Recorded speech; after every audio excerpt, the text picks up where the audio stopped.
Ouais, c'est une expérience qui m'apporte beaucoup parce que, par exemple, au début, quand j'étais arrivée, j'ai trouvé une dame, Denise, très très gentille aussi avec moi. Elle m'a aidé beaucoup parce que quand j'étais arrivée, je parlais seulement deux, trois mots. Oui, bonjour, je m'appelle Christelle, c'est tout. Après, elle m'a aidé aussi. Après, j'ai trouvé Manuela.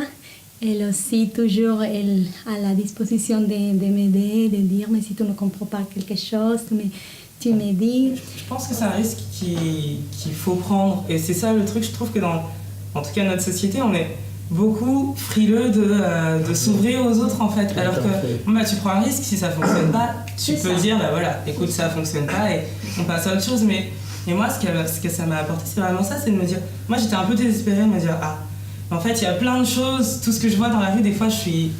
Mais en fait, oui, il y a de la misère, oui, il y a... Mais en fait, chacun a sa propre échelle. Alors, Madame Lorenzetti, c'est à son échelle, elle a pu faire ça. Après, je suis quelqu'un, je pense, un peu sociable. Et après, ses contacts. Moi, j'ai rencontré Denise qui était là avant, avec qui je me suis très très bien entendue. Puis après, il y a eu Christelle qui est arrivée. Là, c'était bien. Et Maureen qui m'a vraiment... Parce que c'est une personne très ouverte aussi et qui parle de choses très intéressantes et culturellement qui apporte aussi beaucoup. Donc du coup, c'est ça qui nous permet de bien s'entendre, je pense. On fait pas semblant de s'aimer, on se tape dessus tous les soirs. Non, vraiment, je pense que... C'est vrai que moi, personnellement, je suis arrivée ici avec un peu des a priori, enfin, pas des a priori. Mais c'est vrai qu'au début, je me disais, je veux plutôt un logement individuel, je veux pas trop être en coloc, et puis comment je fais pour...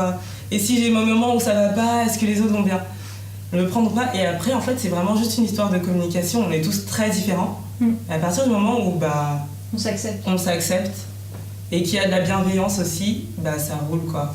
Et je pense que là, pour le coup, nous 4, nous 6, avec les enfants, il y a vraiment beaucoup de bienveillance et une ouverture d'esprit.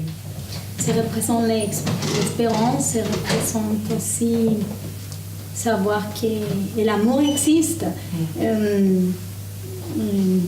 C'est aussi me rencontrer avec cette idée de l'amour et des échanges. C'est fantastique, c'est comme si j'entre dans ce miroir aussi. C'est trouver des personnes comme ça, c'est partager aussi cette bonne énergie. De mettre des gens ensemble qui pouvaient vivre en collectivité, s'aider les uns les autres, pouvoir culturellement échanger et évoluer ensemble, tout simplement. Voilà. Mais nous, à nos échelles aussi, on peut faire des choses, même si c'est petit. Voilà. Et si chacun fait un peu, oui, on peut... Moi, l'État, tu vois, tout ça, voilà, je suis plus... Là, pour moi, c'est vraiment une idéologie sociale qui marche et il faut que ça prenne de l'ampleur parce qu'en vrai, sinon, on n'y arrivera pas, quoi. Il faut qu'on s'entraide. Pour moi, c'est vraiment un modèle d'entraide, d'ouverture. L'histoire du colibri que me raconte Monique, il y a un incendie dans une forêt, la forêt est en train de brûler, et il y a un colibri, tous les oiseaux se sauvent, il y a un colibri qui reste, il va chercher, à l'étang le plus proche, il va chercher de l'eau, il la verse sur le feu. Il y a un autre animal lui dit « Mais pourquoi tu fais ça? Ça ne sert à rien. » Je dis « J'ai fait ma part. »